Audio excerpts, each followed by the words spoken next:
India is a land of freedom fighters who all are respected for their contribution towards the Indian freedom struggle, through which end of British colonial rule, which made the way for rise of independent India. In the journey of freedom struggle, respecting all the freedom fighters, we can't forget the man whose faith in karma yoga, propounded in Bhagwat Geeta, was the foundation of his Swaraj movement. Yes, none other than he's our late Bal Gangadhar Tilak, whose theory for equality among Indian citizens, where equal opportunities for all, made him a truly radical. So with this, we'll take you in conversation with the book writers of the recently launched book, Divine Agitators, Tilak and Hardie. First of all, congratulations to you for releasing this book, Tilak and Hardie, which has been recently also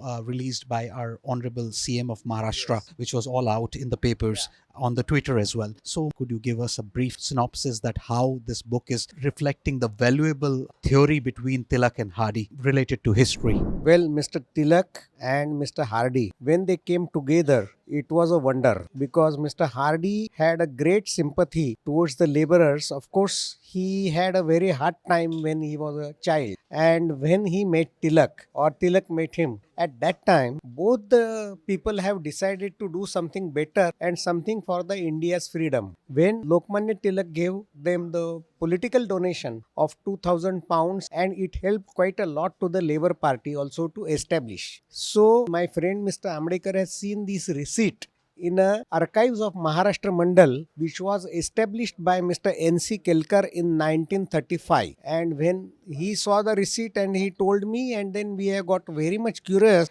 that why Tilak should give the donation to the British when we are actually opposing them in India. So the use of this particular donation, how it was useful, that is also explained in the book. We could say it was a real check and mate. You can say in a way, but the purpose was just to get assurance from the Labour Party that whenever we will be in power, we will give you the independence. Labour Party came into power and their Prime Minister Mr. Clement Attlee, and he kept the word and he gave us the independence. Sir, your book talks about, I would like to read it from the press release, Tilak's faith in karma yoga, propounded in Bhagwat Geeta, was the foundation of his Swaraj movement. With 75 years of independence, and now we are in a spiritual era with new things coming up. So how do you see this 75 years with this Bhagwat Geeta jap in our Indian diaspora, which has kept the unity alive in India? Bhagwat Gita is our old religious book which has been dictated by Lord Sri Krishna, and which is a book which gives you philosophy of life. You know the background of Bhagwat Gita when Arjuna wanted to fight the war and he thought that there are all my relatives. How can I kill them? So Sri Krishna told him that you have to do your karma. If you do it, then only you will be successful and the result will come automatically. So now also we are doing, I think, the same thing because we are based on a Bhagavad Gita and that kind of a philosophy. Not only Bhagavad Gita kept India together,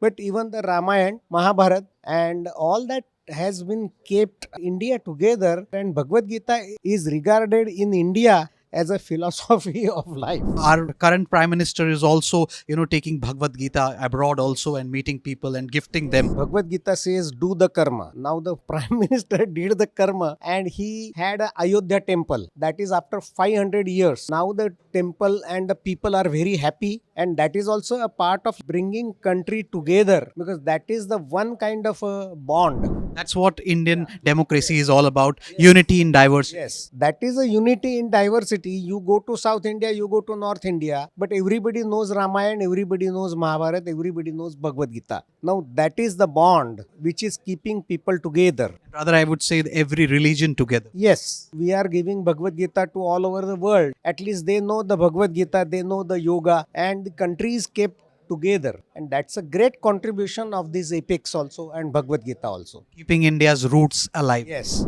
Sir, I would like you to introduce yourself to us, that what you do and how you are related to this wonderful book, Tilak and Hardie. I'm in UK. I've been working since 1990 for a reputed Indian company as a group finance director. After that, I decided to go into education business, and from 2006 onwards, I'm in education business. I have my own 3 colleges, and fundamentally, I'm an educationist by profession. Nowadays, NEP is all over, implementing in India, new education policy I'm talking about. And of course, the book Tilak and Hardie also is giving us a historical education. So how do you see the combination of both?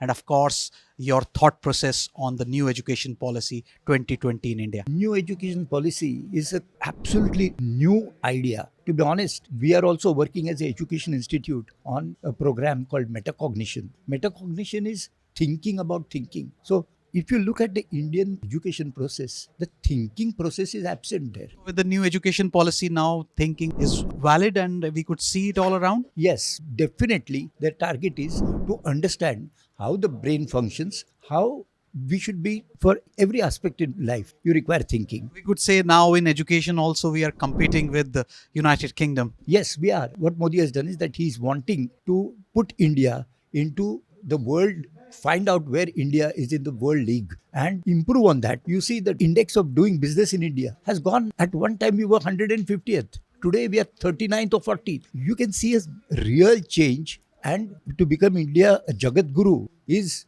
a dream of Modi, and he is hell-bent on doing it. I'm sure that Tilak would have been very proud of the present Prime Minister. That's why we say Tilak's theory, self-rule and Purn Swaraj. Sir, Tilak's faith in karma yoga, propounded in Bhagwat Gita, was the foundation of the Swaraj movement. How do you see in these 75 years of a journey that how India has been holding this and, giving us a new India vision which we are seeing today? Tilak has written a book called Geeta Rahasya. The first and the most important thing what Tilak has said in his book is very clear, that all the virtues and all the vices, basically, everything is relative. What you call relative and circumstantial. So if he has told, Krishna told Arjuna that kill that fellow who, Karna, when he was trying to remove the chariot wheel. He said, why? He said, what did he do to Draupadi? So what was his behavior like? So he was supporting Right charitra. He just basically provokes him and says that, are you not ashamed? May not be as simple as that. That's what the Tilak and Hardie talks about. Sir, of course, we have got lots and lots of contributions from the various